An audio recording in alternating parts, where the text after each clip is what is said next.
آج ہم ایک ایسی عظیم شخصیت کے سفر کی بات کریں گے جنہوں نے نبوی روایت یعنی نبی صلی اللہ علیہ وسلم کی باتوں اور کاموں کی حفاظت کے لیے اپنی پوری زندگی وقف کر دی۔ اچھا، ایک سوال ہے، قرآن مجید کے بعد اسلام کی سب سے صحیح، سب سے مستند کتاب کون سی مانی جاتی ہے؟ اس کا جواب صدیوں سے اسلامی دنیا کے علماء جس بات پر متفق ہیں وہ جواب ایک غیر معمولی شخصیت کی زندگی کی کہانی میں چھپا ہے۔ جی ہاں، صرف ایک شخص کی زندگی بھر کی محنت اور لگن، ایک ایسی لگن جس نے علم کی دنیا کا نقشہ ہی بدل کر رکھ دیا۔ تو کہانی شروع ہوتی ہے ایک یتیم بچے کی جستجو سے۔ یہ امام بخاری کی بالکل ابتدائی زندگی کی بات ہے، جہاں ہر مشکل اصل میں ایک عظیم مستقل کی بنیاد بن رہی تھی۔ ان کی زندگی کا آغاز ہی آپ سوچیں کتنا غیر معمولی تھا۔ بخارا میں پیدا ہوئے، بہت چھوٹی عمر میں والد کا سایہ سر سے اٹھ گیا، اور پھر بچپن میں ہی آنکھوں کی روشنی بھی چلی گئی۔ ذرا تصور کریں، ان حالات میں کوئی کیا کرے گا؟ لیکن انہوں نے صرف 10 سال کی عمر میں نہ صرف پورا قرآن حفظ کیا، بلکہ حدیث کے علم کے گہرے سمندر میں غوطہ لگانے کا فیصلہ بھی کر لیا۔ یہی ان کے غیر معمولی عزم اور ذہانت کا پہلا اشارہ تھا۔ اور یہی عزم تھا، یہی لگن تھی جو انہیں اپنی زندگی کے اگلے سب سے اہم باب کی طرف لے گئیں، علم کے لیے ایک عظیم سفر۔ یہ سچائی کی تلاش میں گزارے گئے پورے 16 سالوں کی ایک ناقابل یقین داستان ہے۔ اور یہ سفر کتنا بڑا تھا؟ پورے 16 سال! وہ اپنے شہر بخارا سے نکلے اور پھر رکے نہیں۔ بغداد جیسے علم کے بڑے مرکز، پھر اسلام کے دل مکہ اور مدینہ، اور وہاں سے مصر، شام، ایران، غرض اسلامی دنیا کا کوئی کونا نہیں چھوڑا۔ اس دوران انہوں نے ایک دو نہیں بلکہ ہزاروں اساتذہ سے علم حاصل کیا۔ یہ کوئی عام سفر نہیں تھا، یہ سچائی کو اس کے اصل ماخذ سے پانے کی ایک بے مثال تڑپ تھی۔ تو آخر اس عظیم سفر کے پیچھے سوچ کیا تھی؟ محرک کیا تھا؟ وہ تھا ان کا یہ ایک رہنما اصول۔ وہ کہتے تھے، میں صرف اس شخص سے روایت لیتا ہوں جو یہ کہے کہ میں نے خود سنا، نہ کہ اس سے جو کہے کہ مجھے کسی نے بتایا۔ بس اس ایک جملے میں ان کے پورے کام کا نچوڑ ہے، یعنی صرف براہ راست فرسٹ ہینڈ تصدیق شدہ علم، اس سے کم کچھ بھی قابل قبول نہیں تھا۔ اب سوال یہ ہے کہ اس طویل سفر اور ان سخت اصولوں کا نتیجہ کیا نکلا؟ نتیجہ تھا ایک شاہکار صحیح البخاری، ایک ایسی کتاب جو نبوی روایت کی حفاظت کے لیے ایک مضبوط قلعہ بن گئی۔ اچھا، اس کام کی وسعت کا اندازہ ذرا اس ایک نمبر سے لگائیں۔ انہوں نے 6 لاکھ سے زیادہ روایات جمع کیں۔ 6 لاکھ!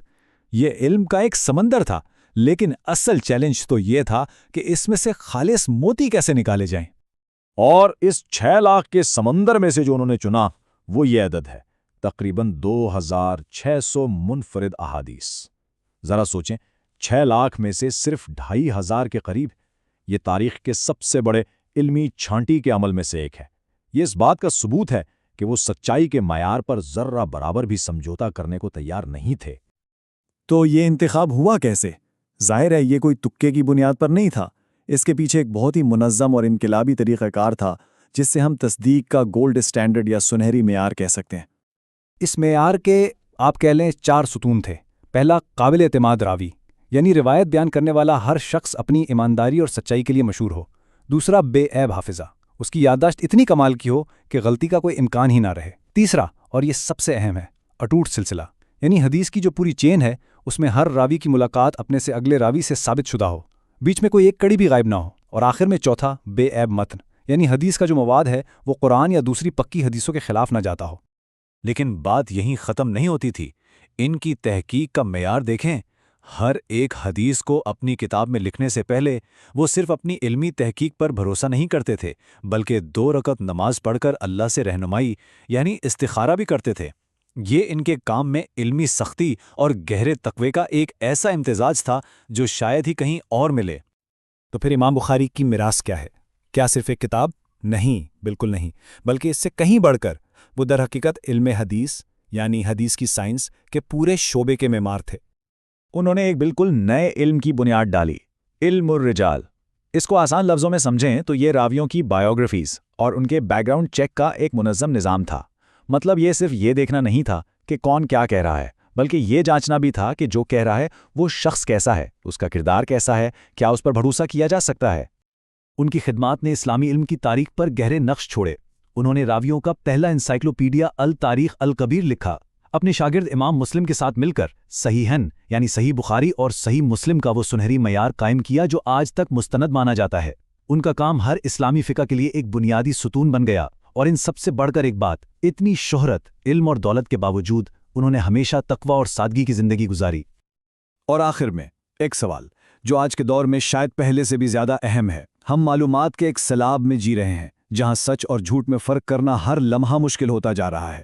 ایسے میں امام بخاری کی سچائی اور دیانت کے لیے غیر متزلزل لگن سے کیا سیکھا جا سکتا ہے؟ یہ وہ سوال ہے جو ان کی میراث کو ہمارے لیے ہمیشہ زندہ اور متعلقہ رکھے گا۔